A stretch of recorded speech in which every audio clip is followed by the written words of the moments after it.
So I gave up 7 things, and secretly, because I give up 7 things intentionally, I want bad things not to happen. And bad things absolutely happened. And I'm so grateful I gave those things up anyway, because they made this journey much, much less unwieldy. Venus stations direct, as in stops being retrograde, September 3rd, 2023. I keep thinking, this whole time I've been thinking, yay, Venus stations direct, September 3rd or something. I'm free, but Mercury is retrograde during that time. And the day that Venus stations direct occurs before Mercury's interior conjunction with the Sun. So things that are coming to resolution with the Venus story are all entangled with issues needing resolution in the Mercury story. So you're not out of the woods yet. You've gone through the woods and now you're spit out into a new woods.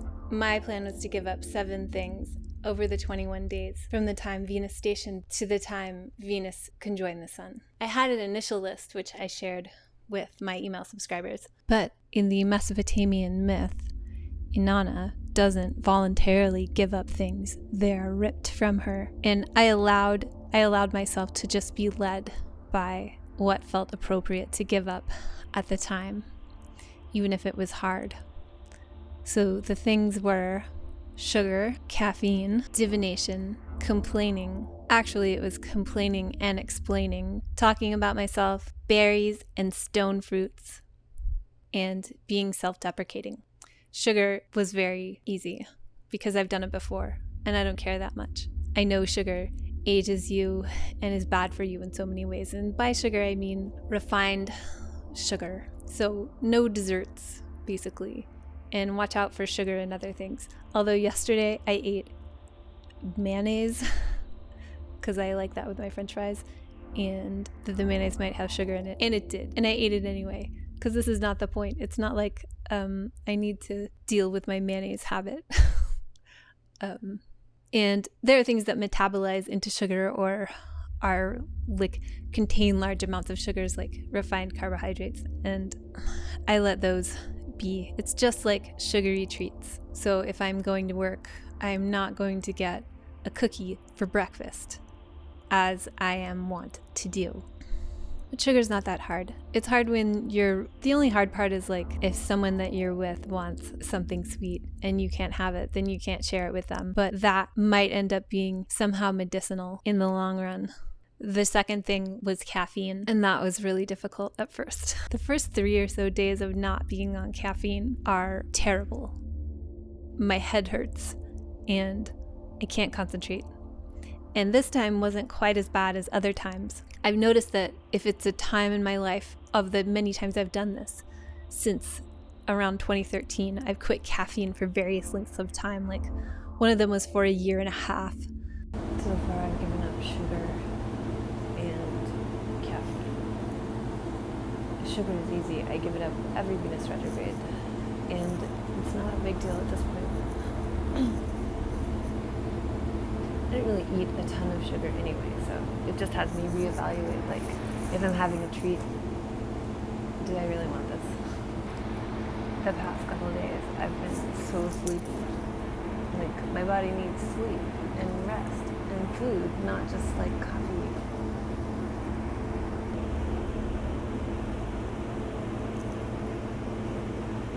Right now I'm drinking peppermint tea, nettle tea, and a chaga mushroom blend, just so that it looks like motor oil that I'm used to. With ghee also. I was asked yesterday if I was high. I think it's because I have huge bags under my eyes. One thing you find out when you go back on caffeine is that it is a tremendously powerful medicine. When I go back on caffeine after a period of not having it, I am soaring with the angels. They are channeling to me almost in a way that I can't handle. But now I'm really grateful that I let go of that. And I don't know if I'll have it back again. I am sure I might, because I have very few vices at all, like none. So pasta, I guess, is my vice, and meditation The next thing I gave up was divination. So astrology is a form of divination. I have it in my head, sort of a working model of where the planets are at all times, and I understand all these various relationships of meaning, so I can't really stop myself. But especially during difficult, chaotic, uncertain times in my life, I've more and more come to rely upon things like cards and the I Ching. And I know, everybody who uses cards can go through this, where you get to a time where you don't know the answer to anything and you're asking the cards about everything. And I had a policy for a while where I wasn't asking the cards about big things. Those things, the answer will come to me.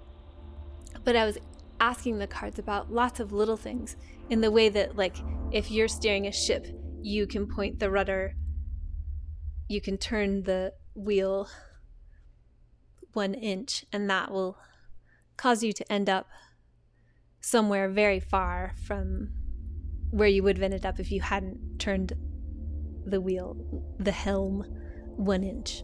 But I gave up divination, and that was an unexpected one. That was not on my original list. And there are things I know about myself that cards and I Ching really helps with. Like, I have kind of a slow processor. My brain likes to dig a hole to China on things and then come up with insights based on deep rumination. And the world, and especially business and regular content creation, and just the pace of life that I'm required to live in, that I find myself in, doesn't really allow for that type of deep thought for every single thing. And sometimes a decision to me can feel arbitrary because I just don't know. I don't understand the ramifications. So I'll do a lot of forked paths, or reading for different choices. I also have almost everything in the 8th house where it can't be accessed. So accessing the ways I steer my ship are difficult and mostly have to be gone about by very unconventional methods.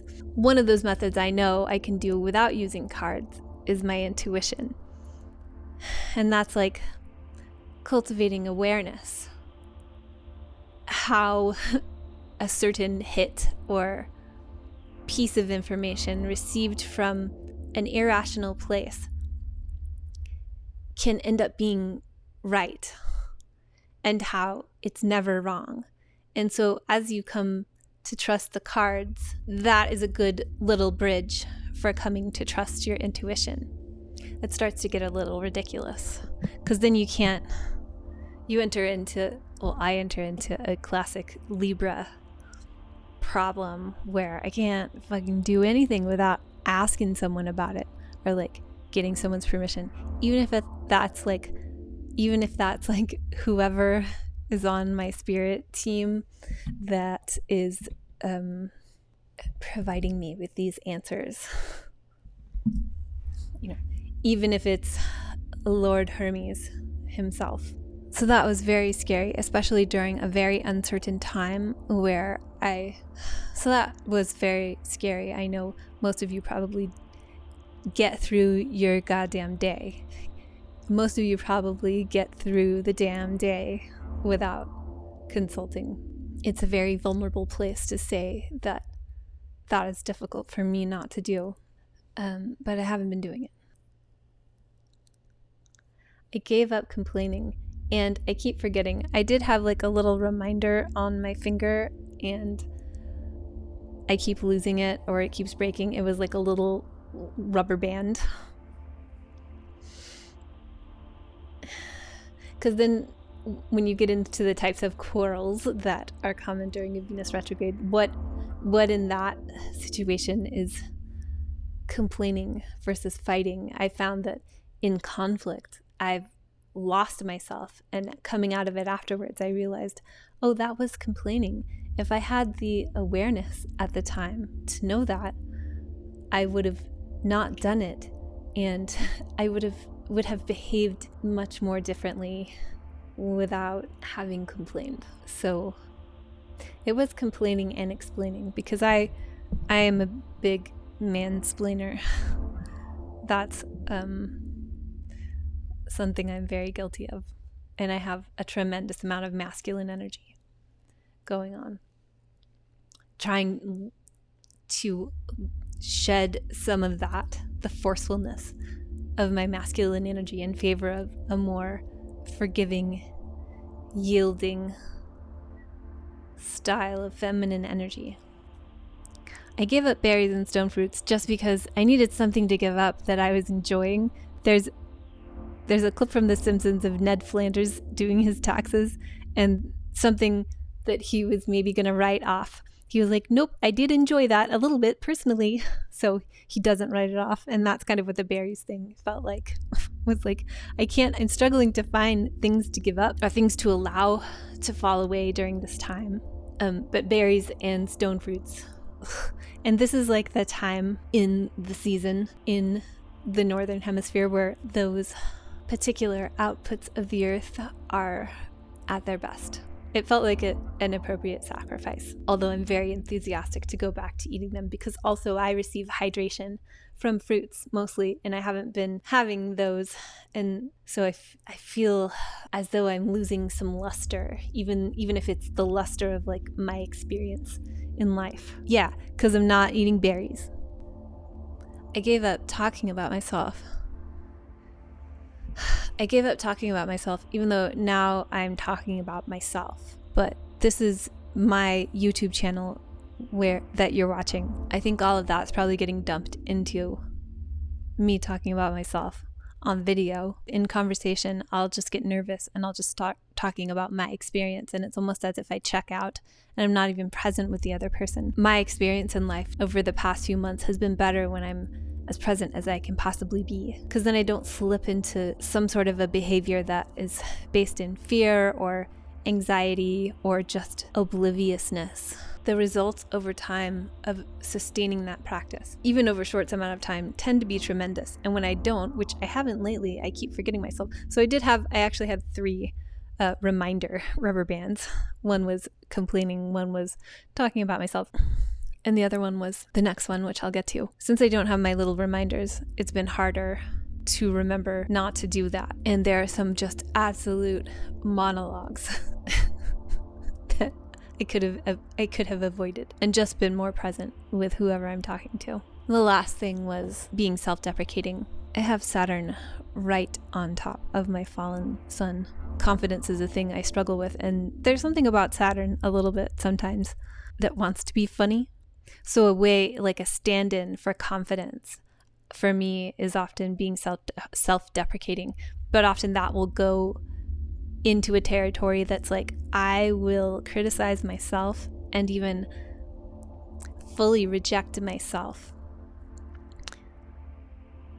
be absolutely brutally scathing to myself so that others can't do it, or like I beat people to the punch by being self-deprecating. So that was the last one. So I've just been avoiding sugar the past few Venus retrogrades since I was just quitting sugar. This time, since this retrograde occurred in my profected house which is host to my out of sect malefic, which is the malefic planet that is the biggest pain in the ass. So the malefics are Mars and Saturn. If you're born during the day, Mars will be your malefic out of sect. It's the one that is the like baddie, the not good, having a bad time force that tends to give you the most trouble. And if you're born at night, it's Saturn. Anyway, so since this was occurring in my profected house, while my Time Lord, the planet, the ruler of the year, the planet in the sky that has the largest effect on me this year, was in that house, and my out of sect malefic is in that house, and Venus in my chart is the strongest planet. So out of all the planets natally, Venus has the biggest effect on me. All of this, I came to giving up 7 things based on the myth where there are 7 gates into hell, into the underworld. I came to it from a place of remediation, like this is how I will use the energies. But there are ways that there are also like, there are going to be things you can't avoid. For instance, amidst all the other chaos happening, like, you know, in a way, I secretly think that I can make things not happen by using these energies in an intentional way, giving up 7 things, making it hard. Caffeine is really hard to give up. It's really hard to all of those things, except sugar. I have a pretty developed quitting sugar muscle at this point. So I want bad things not to happen. So I perform austerities myself. But you also can't avoid bad things happening. But one of my absolute worst nightmares came true, which is one of my cats they're both legends, but one of my cats, he collapsed, which I found out later was because of a UTI. And I took him to this emergency vet, they offered to euthanize him several times. Would you do that to a baby? My 9th ruler is in the 6th, so I could totally make a philosophical, spiritual video on why I'm against euthanasia, like adamantly against it. I guess if an adult wants to choose that for themselves, maybe that would be one, if they're really sick. But even then, in the film Beetlejuice, people who killed themselves were the administrative assistants of the underworld. They were like the civil servants. They had to like have a job. But I'm completely against euthanasia. It's my opinion that is for you. It's not for the being that you think is suffering. Something that Ram Dass said was, death is safe. So if a being is going to die, I want to be there with it and really hold space. And nobody wants to do that. They want to outsource it to a doctor and medicalize it and be like, look away, just get it over with so that I don't have to face death. But I've been facing death with this cat for a month now. In the myth, the Venusian figure, Inanna, when she gets to the center of the underworld through the 7 gates, she's stripped of everything and she's slung on a hook like a piece of meat. And it's the Queen of Heaven is now just a piece of meat. And I experienced that directly with my cat, who is a magical being and so beautiful, one of the earth's most beautiful cats, became just a body that other people offered to kill. And the idea of him leaving his body and me having to then deal with that body is like exactly the essence of that myth, when like something so full of spirit something so full of spirit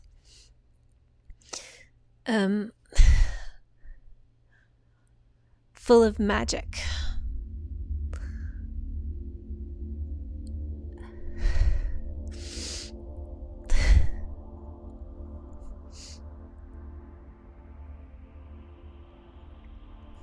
becomes just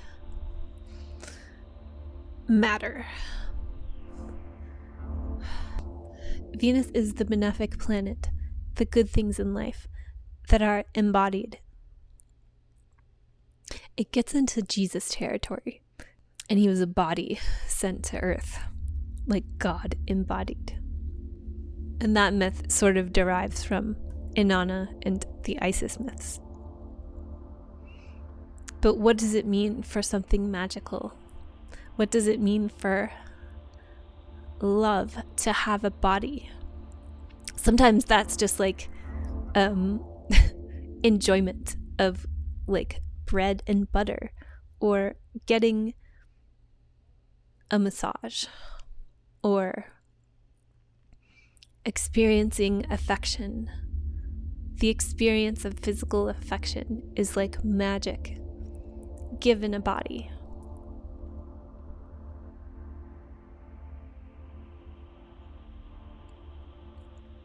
Then, after Venus's conjunction with the Sun, newly unencumbered by so many things except berries and stone fruits, I can't wait to get those back.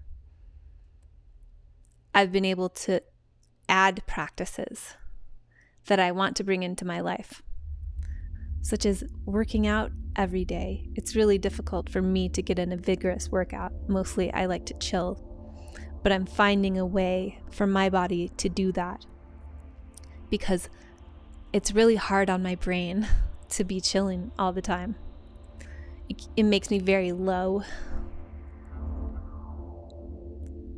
So I'm finding other things to pile on, and that was going to be 7 things, but if it's just the one thing of moving my body more, because I've fallen into a place where I haven't been doing that for the past year or so. Like, what a badass. If you had told me just all of a sudden a couple months ago to quit all those 7 things and start working out every day, that would have been difficult for me to do all at once. And that sounds like a lot, but even though things that feel like the worst have happened, and I've allowed fear and anxiety to grip me and control my behavior at times, it's so much better because I made these choices. Astrological remediation is not necessarily going to keep bad things from happening, but if you willingly take on like intentional use of the energies at play, is never going to not help you.